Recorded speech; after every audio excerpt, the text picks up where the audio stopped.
Wait, now you guys can hear me. Okay. Hey guys, my name is Sunny. I am one of the co-founders of a project called Osmosis. It's a DEX built on the Cosmos ecosystem. And one of our main things that we've been focused on is how to decrease front running in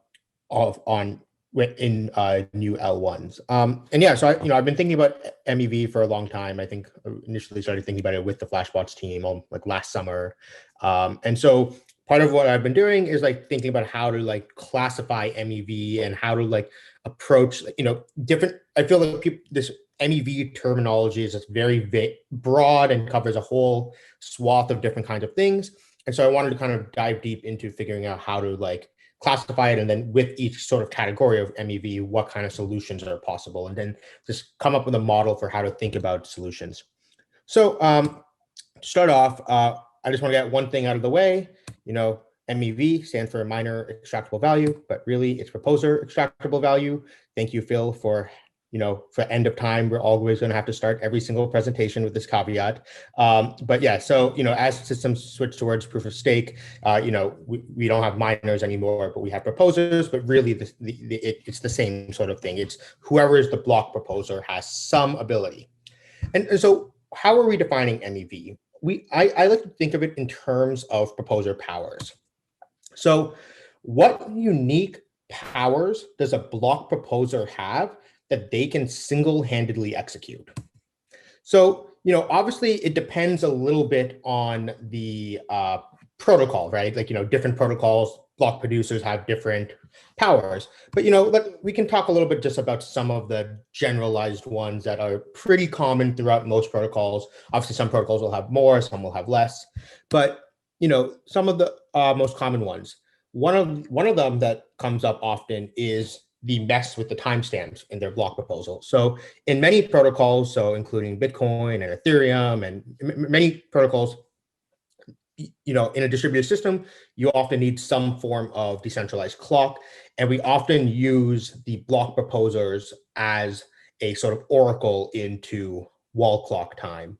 And, and there's very little, and because they're being used as oracles, there's very little that they can do here. And so a lot of like flexibility that they have and very little ability to like slash them. Both Bitcoin and Ethereum have like models of, constraining their ability. Bitcoin does the whole like, has to be greater than the median of the last 12 and whatnot.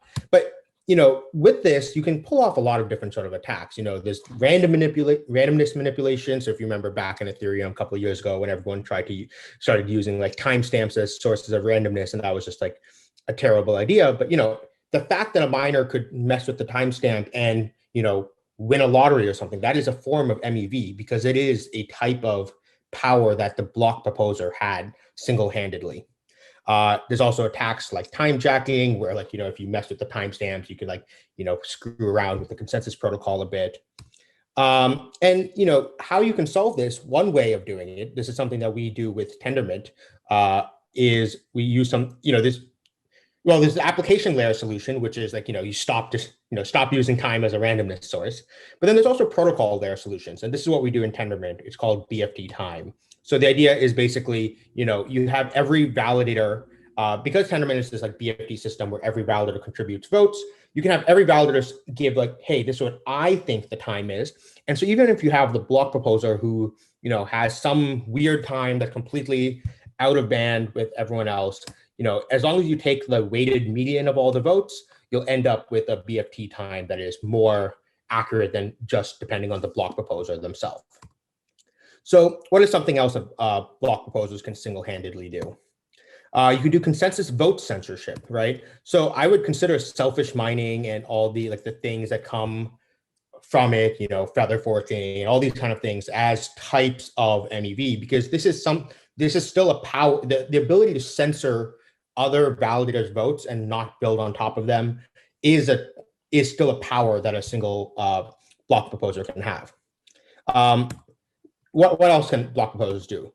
They have the ability to read transactions from the mempool. So, normally everyone has the ability to read transactions from the mempool, but, thank you to Flashbot, only the block proposers now have the ability to read transactions from the mempool, because now there's a system where Flashbot provides a way for, users to send transactions directly to the miners, and so it's not visible in the public mempool. So now this has become sort of a power of the proposer that is not like available widely, which is good in a lot of ways, because now instead of anyone being able to front run you, only a select few can front run you. Then you have the control. They have the ability to control inclusion of transactions in their block proposal. So they get to choose which transactions to include in their block, and they get to choose the order of transactions in their block proposal. So I think what's interesting is you notice these latter three all contain this like transactions as like a core piece of what they're trying to do. And so I think we can put this into a category called transaction-based manipulations.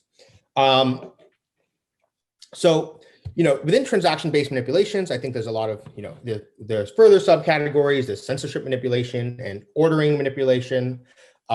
Censorship could include, you're just trying to censor people from the block.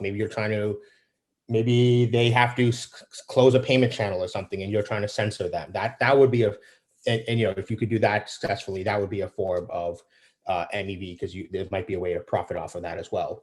But ordering manipulation, I think there's a couple of different ways we need to think about it.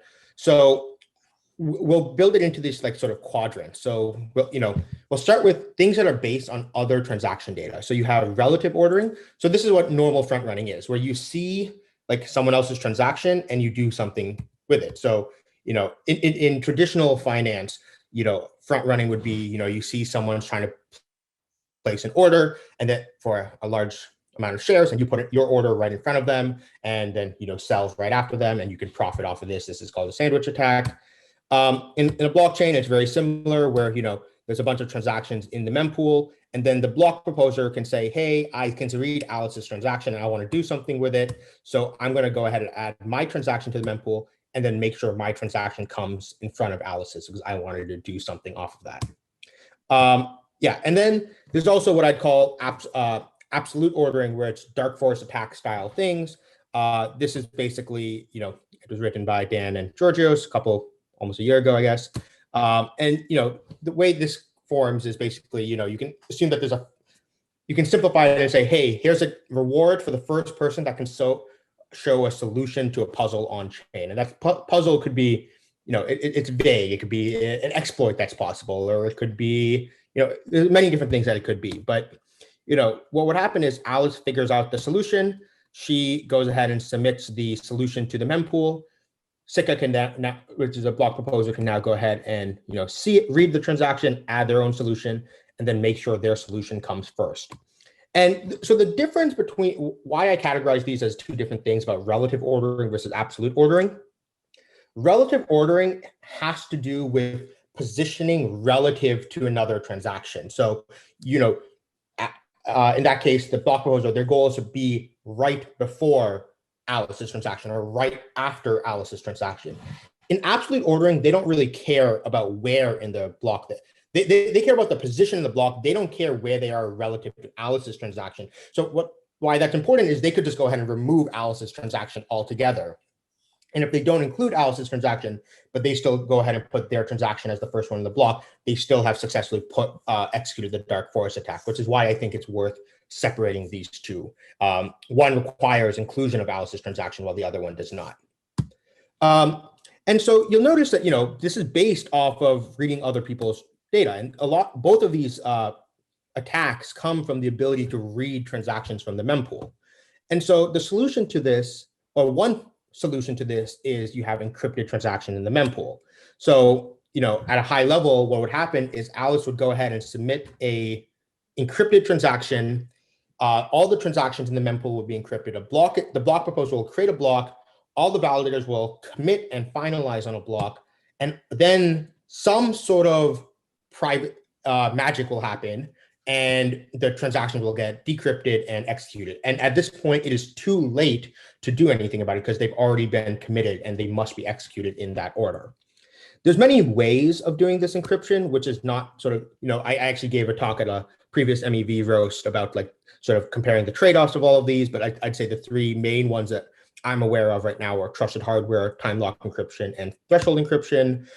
This is sort of the end result of that talk I gave last time, which is here's the trade-off summaries. I'm a little bit biased because our project, we're focused on threshold encryption because we think it fits the best, it makes the least trade-offs.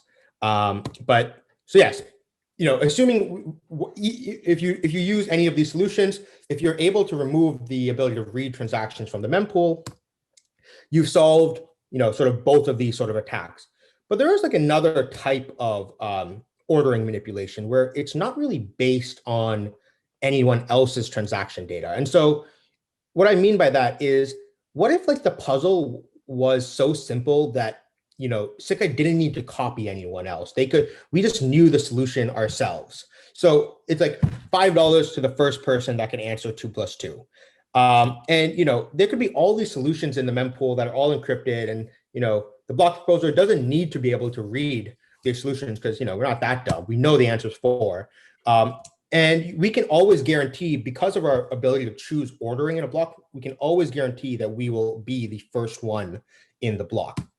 And so, it doesn't have to always be like, the 2 + 2 = 4. It could be, for example, a liquidation, right? That's something that, I don't need to copy someone else's transactions to know how to do it. It's a very simple thing. Everyone can do it pretty easily. And so I don't have a good term for this right now. I'm calling it blind front running, but I don't really like the term. So if people can come up with a better one, that would be great. But yeah, this is like not, a relative ordering for something not based on another transaction doesn't make any sense, because how can you be relative to nothing? But absolute, but not based on something else, we'll call that blind front running. How do you prevent this? You can try to block off these powers that enable it. So, the fact that the block proposer can choose the order of transactions. Well, one solution you could do is some sort of order randomization, right? You could say, okay, once you decrypt the transactions, there's a second step where you use some sort of decentralized randomness in order to, mix up the transactions and just tornado them around, and so they get into some random ordering. This, does that solve the this like blind front running though? It doesn't, because even if we go ahead and randomize the order of the transactions, you still have a situation where Sikka because the block proposer doesn't only have the control of the ordering of transactions, they also control the inclusion of transactions. And so if they create a block where they are the only transaction in the block, you can randomize it as much as you want. It will still be the one that will win, right? And so you still have to solve this other one, which is the control inclusion of transactions in a block proposal. And this is, I think this is sort of what's been a lot of these like fair ordering protocols like Equitas and things try to aim to do, where you want to make sure that it's not just one person involved with making a block, choosing which transaction to go in a proposal. And I'm kind of dubbing all of these in this idea called joint proposals, where you say, hey, instead of just the proposer including the transactions, everyone has a little bit of a say of which transactions get included. And they can have overlaps, which is fine. But once you have once you have the votes from the previous block, the next proposer has by having the votes which need to commit, they by definition have to have the information of at least a bunch of other transactions. Even if they choose to do a little bit of censorship, they'll still have other people's, other votes that they have to include, and their block proposal will only be valid if they include all of those transactions. And so this basically makes it so the proposer is not single-handedly choosing inclusion. All validators have some input into the inclusion process. And obviously this has, so this helps you solve this like sort of blind front running problem. So, to zoom out from like, what is this sort of taxonomy that we have designed so far? So we have this large category of MEV manipulations. I want to avoid the word attacks because I feel that that provides like a certain connotation, which might not always be correct, because you want someone to be doing liquidations. That's a good thing, right? So I'll call them manipulations. We have things that are like oracle based, because oftentimes block proposers are used as oracles in many protocols. So, timestamp manipulation would be categorized as a type of oracle-based manipulation. There could be other ones, right? Because many protocols rely on block proposers for other sorts of things. So, as an example, gas pricing, right? Or in EIP 1559, the block proposer has some amount of say in the minimum fee. And if there's the ways to exploit that for gain, that would also fall under Oracle-based manipulations.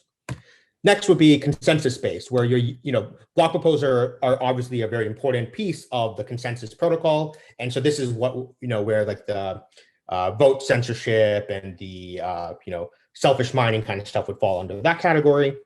And then we have the transaction-based manipulations, in which, we have the censorship category, which we talked about. And then we have the ordering based, and there's probably other types of transaction based censorship that I'm not sure of right now, but I'm sure people can come up with more.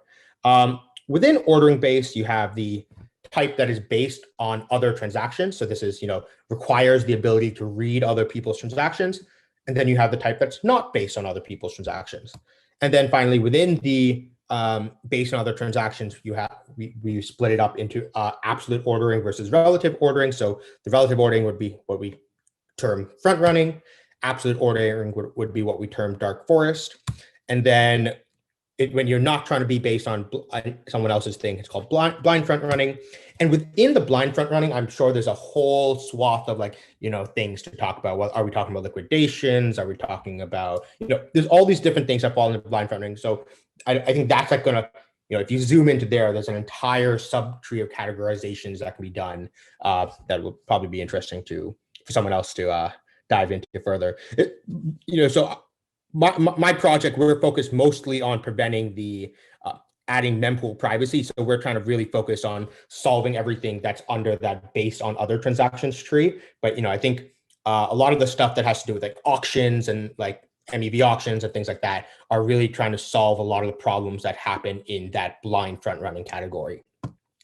And then, I just want to provide a little bit of categorization to some of the different solutions that people have come up with for MEV mitigations. I'm just going to put them into three main buckets, but there's probably more. One is cryptographic.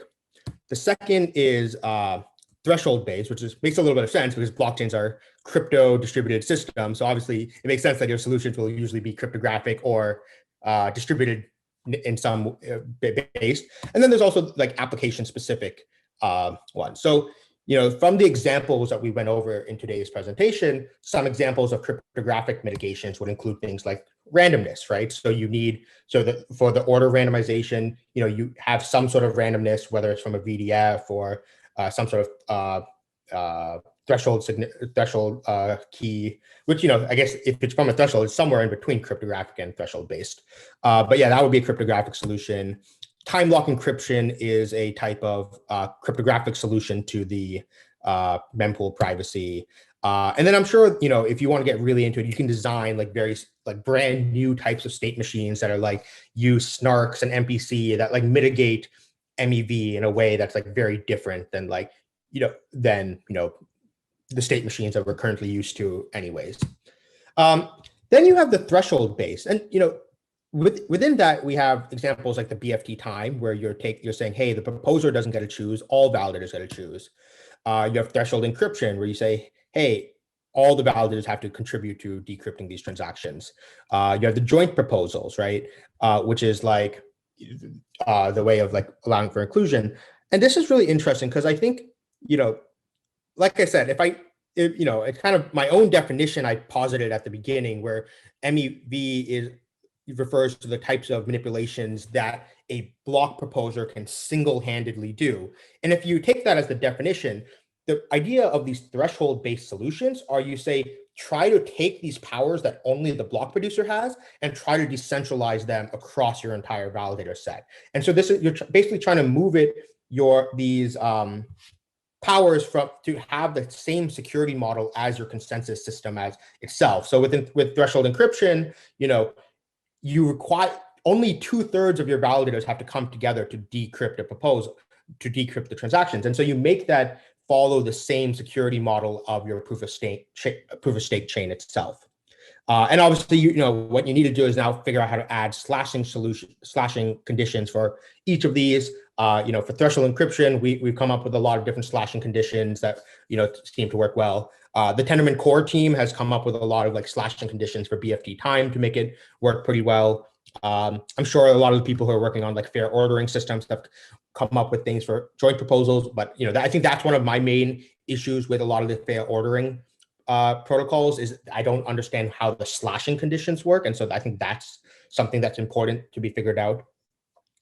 And then finally, we have this last category of application-specific solutions. So this is where, like, if you know the application you have in mind, you can design very specific solutions, which is why, so an example would be things like slippage tolerance, right? The fact that like AMMs and many DEXs have slippage tolerance is sort of in and of itself an MEV mitigation. If you didn't have the slippage tolerance, someone could front run you and just cause you to buy things at an incorrect price. So the idea is that that is a type of application-specific mitigation that's already very widely adopted.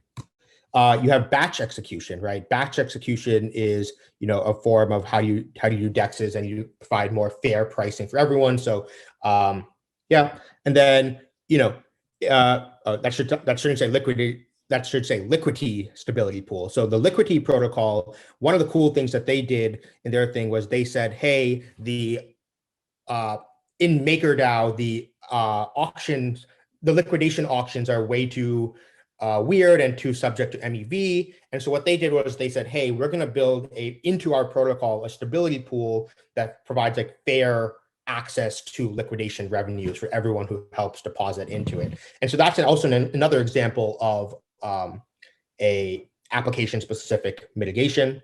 And then, just like tips and tricks, like don't use bad randomness, like timestamp manipulate, like timestamp as a randomness source, right? That would also be a type of application-specific mitigation where you're telling the application developers, hey, like avoid this thing. So yeah, that's the end of my talk. I hope it was pretty fast and lightning round, but I hope that helps give some clarification of like, okay, these are different ways to start thinking about MEV. And then once you really start to understand MEV in terms of the powers of proposers, then you can start to work on solutions to start like striking away at the different powers that proposers single-handedly have. Right. Thank you. All right. Thanks, Sunny. Hasu, you're up next.